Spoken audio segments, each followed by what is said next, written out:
राजकारण कोई नहीं कर रहा, विचारों का राजनीति कोई नहीं कर रहा। कांग्रेस वाला समाजवादी से लड़ रहा है, समाजवादी वाला शिवसेना से लड़ रहा है, शिवसेना वाला जाके बीजेपी से लड़ रहा है। मतलब जिसको जो टिकट मिल जाए उस टिकट के ऊपर जाके वो इलेक्शन लड़ रहा है। विचार कहीं बचे ही नहीं। अगर कहीं विचार बचे हैं तो मजलिस के अंदर विचार बचे हैं, क्योंकि मजलिस धर्म की राजनीति नहीं करती, मजलिस हिस्सेदारी की राजनीति करती है। हमारी जो लड़ाई है वो हिस्सेदारी की लड़ाई है। हमारी लड़ाई कभी धर्म की लड़ाई नहीं रही, हमारी लड़ाई हमेशा से हिस्सेदारी की लड़ाई रही है। और ये हिस्सेदारी की लड़ाई इस कॉर्पोरेशन के इलेक्शन में 2026 में आपको मौका मिला है।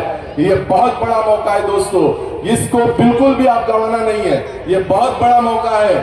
8 साल लोग बोलते हैं बदलाव का इलेक्शन है, मैं कहता हूं बदलाव का इलेक्शन नहीं, ये बदला लेने का इलेक्शन है। आपको बदला लेना है।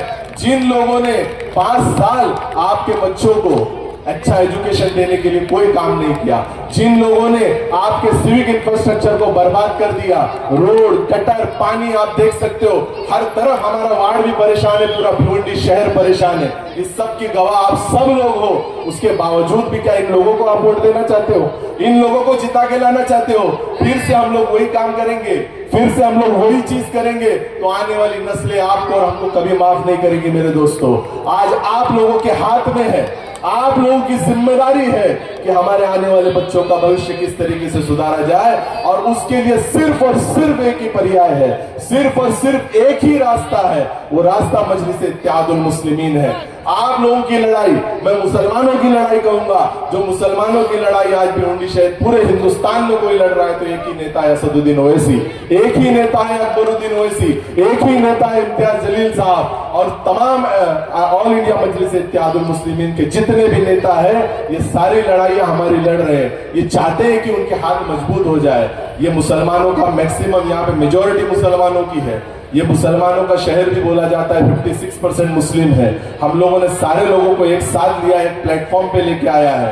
आप लोगों की जिम्मेदारी है कि उनके हाथ को मजबूत किया जाए। मैं आप लोगों से सवाल करता हूं, क्या उनके हाथ मजबूत नहीं करने चाहिए? जो हमारी लड़ाई लड़ रहा है, क्या उनके हाथ मजबूत नहीं होने चाहिए? तो उनके हाथ मजबूत किस तरीके से होंगे? 15 तारीख के दिन, 15 तारीख के दिन एक मौका आपके पास आया है। मैं चाहता हूं कि तीनों बटन पतंग पर दबाकर भरपूर मतदान से, भरपूर बहुमत के साथ में इस पैनल को आप जिता के लाइए। इंशाअल्लाह ताला आप कभी मायूस नहीं होंगे।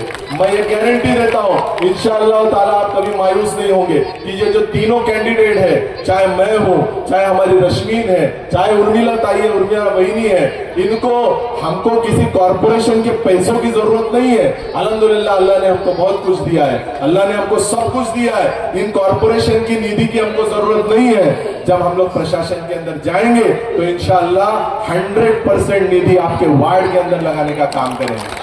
100% निधि, 1 रुपया भी इधर उधर नहीं। और अगर से हम लोगों ने कुछ गलत काम किया, हम लोगों ने अगर गलत काम किया, आने वाले 5 साल दोस्तों आपके पास होगा। हम लोग को उखाड़ के फेंक दीजिएगा, हम लोग कभी वोट मांगने आपके सामने नहीं आएंगे। लेकिन ये बड़ी उम्मीद आप लोगों से है, इस बार बड़ी मेहनत की है 5 साल हम लोगों ने, और आपसे उम्मीद लगाई है कि आप लोग ईमानदार प्रत्याशी को चुनेंगे, ईमानदार उम्मीदवार को चुनेंगे। और 15 तारीख के दिन आसमान में सिर्फ एक ही चीज उड़ेगी, वो रहेगी पतंग।